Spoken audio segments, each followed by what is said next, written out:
Hey everyone, welcome back to another episode of Bulletproof Selling. My name is Sean Rhodes. I'm the Chief Sales Sergeant here at Bulletproof Selling and author of the book Bulletproof Selling, a guide for systemizing sales on the battlefield of business. Now, here at Bulletproof Selling, we believe that hope is not a sales strategy, and that's why we call it the battlefield of business. And my work as a Marine Corps war correspondent running around the battlefield with U.S. Marines, Navy SEALs, Green Berets, Air Force pararescue people. I mean, you name the highest performing teams in the military. I got to see them in action. And what we realized was on their battlefield, they did everything they could to remove hope from how they operated because they understood the more hope entering the picture, the more chances they weren't going to succeed in their missions. Well, if you're in business, if you're a leader in business, you're a salesperson in business, you're managing salespeople in business, you know the power that systems, process, and best practices can have in making sure that you are staying at the cutting edge of your industry. So that's why you're probably here listening to Bulletproof Selling, making sure that you're getting the latest insights from folks that are on the front lines, helping salespeople do that very thing. In over 150 plus episodes here at Bulletproof Selling, we've been able to bring on some pretty amazing guests, Hall of Fame speakers, best-selling authors, people that are out there around the world managing sales teams, helping them get better results, helping them sell more by really helping them serve more. And you know, if you've come to us at Bulletproof Selling before, this is not a show about high level strategy. We're not going to talk about big picture concepts for a half hour. We're going to dive into the weeds. We're going to get to the front lines of sales by giving you a system to help you address where our guest sees hope enter the picture of their teams and their clients. So, out of every one of these episodes, we're going to build a sales system that you'll be able to implement as soon as you get done listening to this show. A system that will be useful to you no matter the size of your team or the size of your goals. And all of the areas of sales that I've been able to work with, some of my favorite folks actually are those that are building America, doing things with their hands. They're the manufacturers, the distributors, the logistics folks, those folks that are out there making America run. Now, one area that people don't really think applies a whole lot to a manufacturer, for instance, is the area of marketing. I mean, you think these folks are not spending their entire day scrolling LinkedIn. They're not the ones out there on their iPhones for eight hours a day engaging with, their Slack channel. These folks are probably out in a factory. They're probably out in a warehouse, again, doing the things that build America, that make America great. Well, believe it or not, these folks are critically responsible, the folks in marketing and the folks receiving what's happening in marketing, in order to make sure that these manufacturers can sell more and that they can serve more. So we've been able to find a guest today that is an expert in helping those marketing teams better communicate to salespeople and helping salespeople make more out of the marketing that's going on in manufacturing. So there's a lot of areas that this is going to be able to help you, whether you're in manufacturing or not, whether you're selling a product or a service. So without further delay, it's my pleasure to welcome to the show Mr. Chris Peer to talk about the 8 pillars that make great marketing campaigns work inside of manufacturing. Chris, welcome, sir, to Bulletproof Selling. Sean, thanks for having me on your show. So, Chris, from your LinkedIn profile, I get to see that you are in, as I mentioned in the intro, a kind of a rare field in the world of manufacturing, logistics, and distribution. Talk to us about your background, how you ended up working through marketing and into helping sales teams. Yeah, so my background, I started out as a graphic designer. I worked with pretty much everybody. And then when I started my firm called Sync Show, our first client was a manufacturing client, and they manufactured golf balls. And, it really scaled from there. We got to learn more and more about the manufacturing space. My father was in manufacturing, and I just have that passion for it. So as my agency grew, we really started working with all industrial companies in the B2B space and now have extensive expertise in that area. And talk to me a little bit about the problems that your clients show up with. What are they suffering from that says, I need to hire Chris to help me solve this? So as you can imagine, as you already teed it up, Sean, a lot of B2B companies in that industrial space, they struggle with marketing. You mentioned earlier before the call, like SaaS companies and B2C companies, marketing is pretty normalized. Like it's part of the way they do business. But with B2B industrial companies, typically these companies have experienced marketing that didn't work. So they've wasted a lot of time and money on marketing, only to get very little from it. And so as we work with our customers, we're helping them to solve a number of problems. Part of it is getting found and being recognized in the industry. It's helping with them with their messaging so that they can be differentiated, in the marketplace against their competitors, but then also to help them drive leads and work directly with their sales teams to make their sales teams more effective. That's where we come in, and that's what we're the best at. And then obviously here at Bulletproof Selling, we're focused on helping those salespeople. So as a salesperson myself, I understand how frustrating it can be when sales and marketing don't communicate. But I'm curious how this manifests in the industrial B2B space. Because a lot of these salespeople, especially distributors, they may not have a lot of direct control over the folks that they're distributing to. That's a different business model. Talk to me a little bit about the challenges that happen in marketing. Is it because these companies don't tend to have a dedicated marketing staff, or the marketing staff doesn't understand the challenges of the salespeople? How does that manifest? So, just a point of reference, our customers are typically small to middle market businesses. Some of them have no marketing staff. Some of them have 2, 3, 5, 6, full-time staff members. The consistent thing that we see, whether your company hires an agency, a marketing agency, or you hire internal marketing staff, is that usually what these agencies and these marketers do is they implement what I call a whack-a-mole style marketing approach. It's all tactical.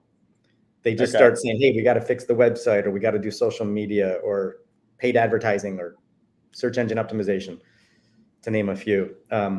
So it's all tactics. And what we see as the biggest commonality is that, and I can say with confidence, we've been in business over 22 years. We've worked with hundreds of companies. Not one has come to us with an existing marketing strategy written and documented and said, can you help us implement this? So that's one of the first places we start, is strategy. And if a company comes to us, or a customer comes to us and says, we just want you to do these tactics, we won't work with them without the strategy. Yeah. Because otherwise there's no guiding force. There's no true north that you're actually aiming for. So then I'm curious then, because obviously you're working with a lot of marketing teams, you're in that marketing function inside these businesses. I'm interested to how this affects the salespeople that you've been able to work with. Where do you find the sales folks in these firms that you're also working with? Where are they hoping that marketing gets it right? Or are they just hoping that that website fix suddenly generates a bucket load of qualified leads that they can then pursue? Yeah. So sales, as you know, has gotten harder and harder. And I talk about the dynamic shift in sales, from the sales process and the buyer's process over the last 15, 20 years. In years past, the salespeople controlled the sales process. And if you wanted information on a product or service, you had to talk to a salesperson. Today, all that information is available online and is pretty easily attainable by a buyer. So what we see is salespeople today, they hope that marketing is going to drive leads. They hope that marketing is going to give them these tools and at-bats with prospective new business, or even marketing can help with cross-selling and upselling. And unfortunately, it rarely happens the way the salespeople want it to happen. So again, they get very frustrated. And then what you get is what you already alluded to, is you get two teams working independently. You got marketing over here and you got sales over here. And then they get frustrated and they point fingers at each other for a lack of results. And that's the last thing you want. So our objective is to come in, and we typically work with the VP of sales and report into the VP of sales, because we look at it as one revenue team. And so I'm curious to build a system around this. Then it's something we haven't been able to address at Bulletproof Selling, which is how do we get the salespeople to be able to contribute insight into the marketing strategy? Because obviously we're all in this for the same outcome, which is to be able to serve customers. Marketing has one mindset of doing that, because they're rarely responsible for following that lead all the way through to close. Where salespeople have a different mindset as well, right? Because they know the challenges that this buyer is facing, and is marketing addressing enough of it on the front end to make salespeople's job easier? So, because this is something you do, I think it's going to be a very cool sales system we get to build here. So, in the military, as any veteran knows, every new system that we had to put into place removed hope from how we operated. So let's do the same thing here for salespeople. Let's trim hope away. So let's just acronym TRIM to make it happen here at Bulletproof Selling. Now, the T in trim is the trigger. If I'm a salesperson and I want to contribute to the marketing strategy, when does this trigger for me? Is it an annual basis? Is it something that if it hasn't been done yet, it needs to happen today? Like, when would you recommend a sales team or a sales leader get involved in contributing the sales perspective to the marketing strategy? So I want to step back just a moment and talk about the term marketing. Okay. What I find with industrial B2B companies is the term marketing scares the crap out of them, because they look at it as smoke and mirrors. They don't fully understand it. Even leadership team members, sales team members, they don't fully understand it. So I like to, when we go in and we're talking with customers, we just use the term communications.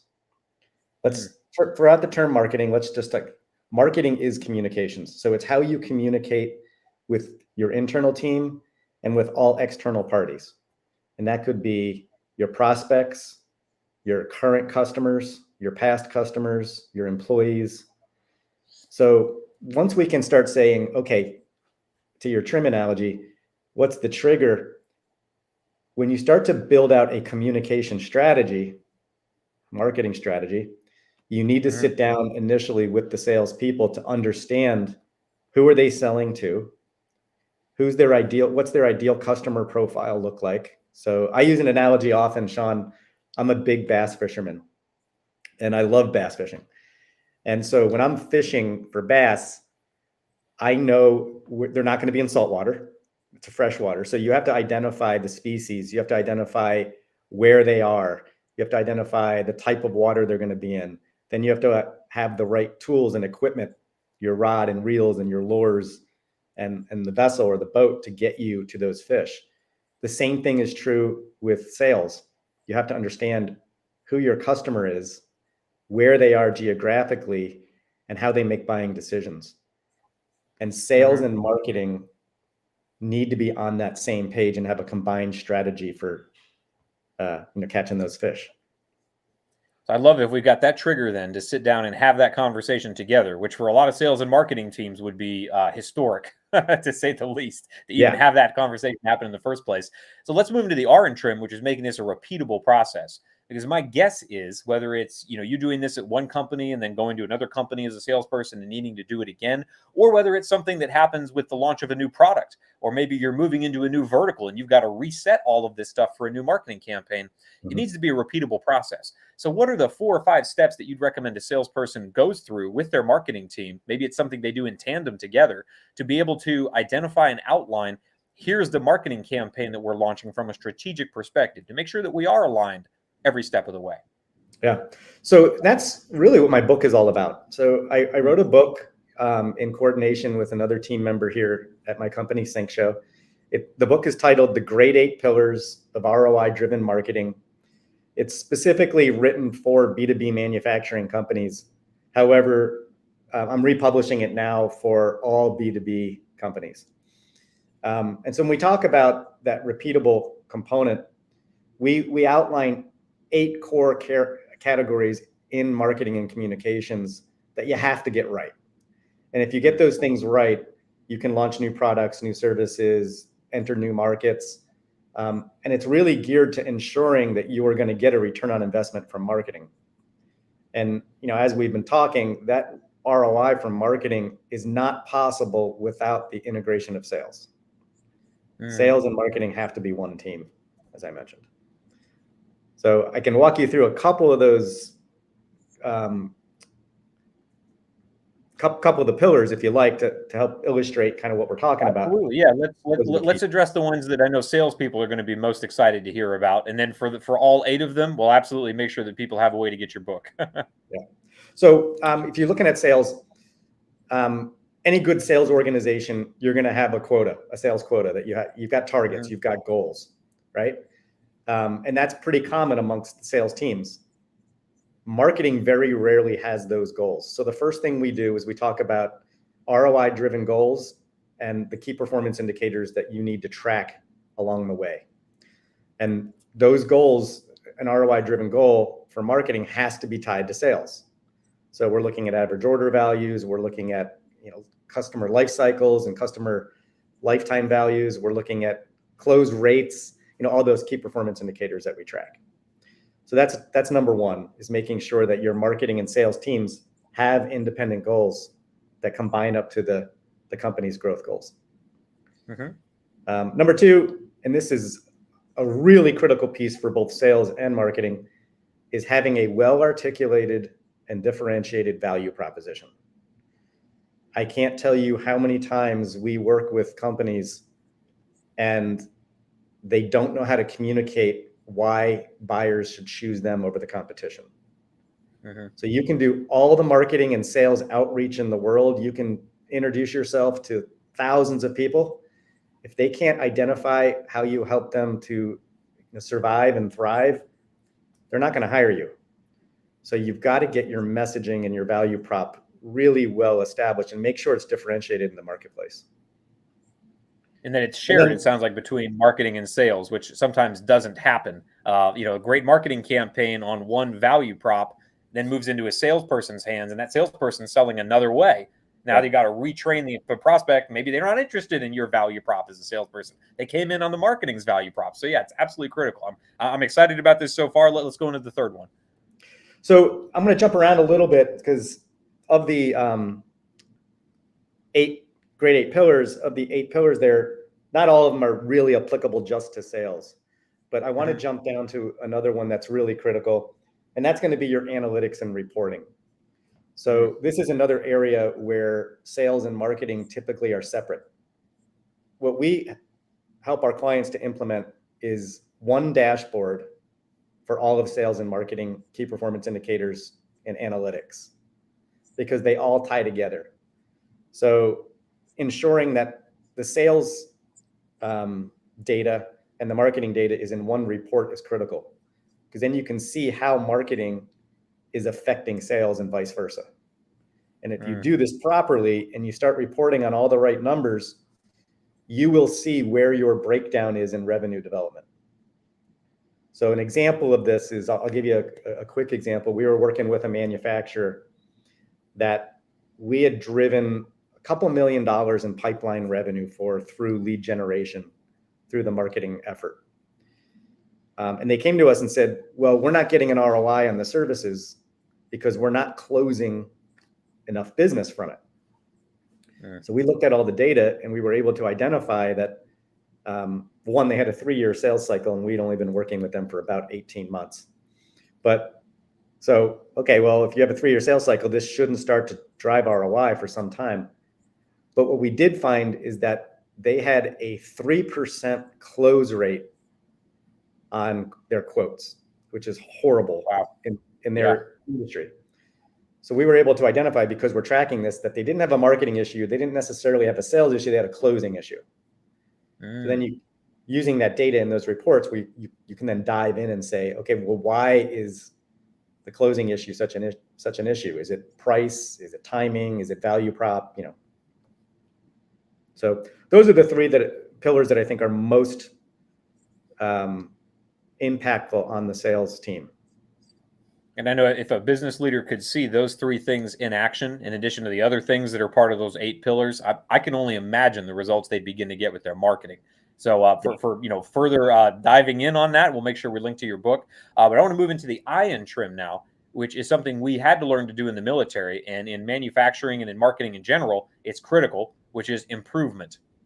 So if I want to improve the way that we're setting strategy between sales and marketing, how would I do that? Is it looking at the results? Is it looking at implementing new technology as we enter new market verticals, getting feedback from customers? I'm sure there are a lot of ways that you've recommended clients do it. How would you tell me to improve the way that sales and marketing are setting strategy? So there's a couple areas that are specific in the book as well. And it's not all about the book, but I think it's really important to mention. So one is that analytics and reporting. That we have a whole chapter in the book on that section. And again, it's what gets measured gets improved, right? So, but you've also got a reporting cadence and a reporting audience. So how often you report on these metrics and who is analyzing those metrics is critical. So we recommend at least a minimum of monthly reports that senior leadership reviews. so that you're constantly improving those metrics and identifying, what's holding you back. With tools like HubSpot, which is a marketing automation and a CRM, sales CRM tool, you can start to measure all those different data points and really see, what's working and what's not, so you can make quicker decisions for ROI generation. Other Absolutely. areas of improvement. Where to pull the levers. Yes, CRMs are good for that. Yeah. I mean, it's a required, if you want ROI for marketing, you have to be using a CRM, because otherwise you can't track it. Yeah. The other area too is just having really strong communications. That's why I call it one revenue team. When marketing is driving leads and we're getting leads through digital communication channels like a website or social media or email marketing or whatever it is, if sales isn't providing consistent feedback on the quality of those leads, then there's no way marketing can identify which tactics they're doing to improve. So let's just use an example, random example. Let's just say you're getting dozens of leads through email marketing, but they all are really bad. And you're getting dozens of leads from social media, but they tend to be pretty good. If we can't identify with sales which leads are good and which leads are bad, because we can go back to the source of those leads and say, this tactic or this component of the strategy, we need to fix, we need to change. It's a waste of money. Yeah. Or abandon it entirely. Yeah. Exactly. Yeah. So, and that's where I call it whack-a-mole style marketing, because they just start whacking that mole and they keep whacking it, and they just keep thinking, well, we'll do it more and we'll spend more money on it, and it's got to work. It's a waste of time. Yeah, I've been through this myself with many organizations where they're throwing stuff at the wall to see what sticks, and if something does stick, they never knew what target it hit or what they threw to get it to stick. So yeah, it's a whole host of issues that come up. So the M and trim is an area that I think you're going to be able to add a lot of value into this process with, because it's measure. Now, the curious thing about setting strategy is often I don't know if it's going to give me results immediately, because it's strategy. We still need to execute it. We still need to monitor it and track it. But what do you recommend that I do measure to test the effectiveness of how well sales and marketing are setting strategy together? Is it quality of new leads? Is it pipeline velocity? What would you recommend we track? So as you're talking with sales, it's always about business development. Marketing has a lot of different KPIs that they can track. And so we're measuring all those areas within your KPIs.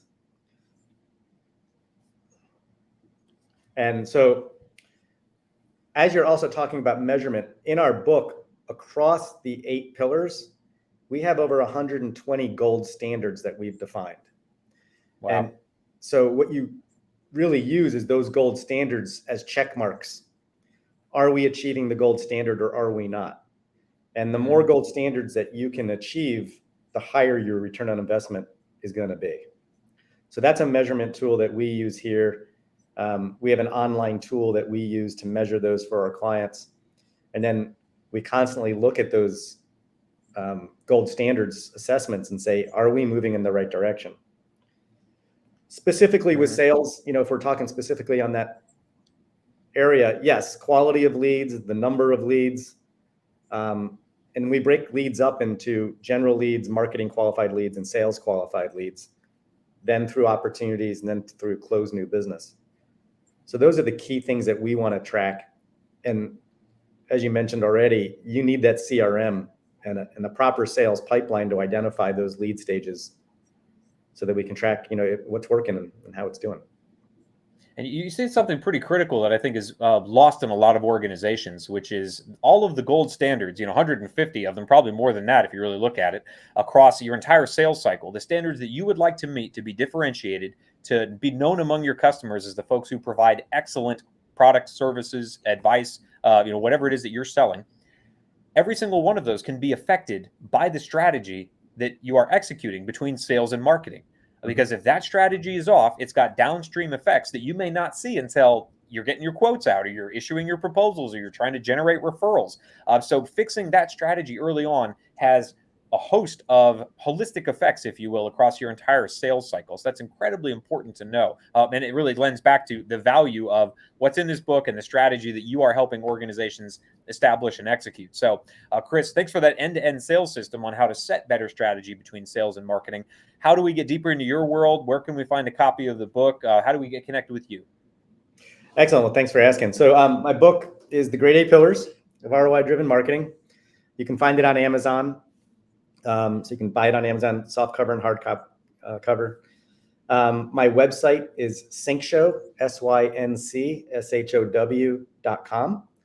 And you can also find me on LinkedIn. It's Chris Peer, Peer.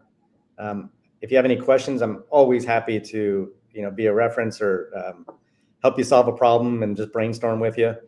And then if you need the services of my company, happy to talk to you about it. That's amazing. Well, if you're a salesperson and you would like to see better communication and better strategy between you and your marketing team, definitely reach out to Chris. I would take him up on that offer. For all of you catching this on the live stream, make sure you're subscribing to that YouTube channel. And if you're listening to us right now, iTunes, Stitcher, Spotify, wherever podcasts can be found, leave us a review and let other salespeople know. You no longer have to rely on hope. With the insights of folks like Chris, you can remove hope from how you sell and from how you serve. Well, Chris, thanks for giving back to the sales community today. Let's get out there and make selling bulletproof. Thanks, Sean.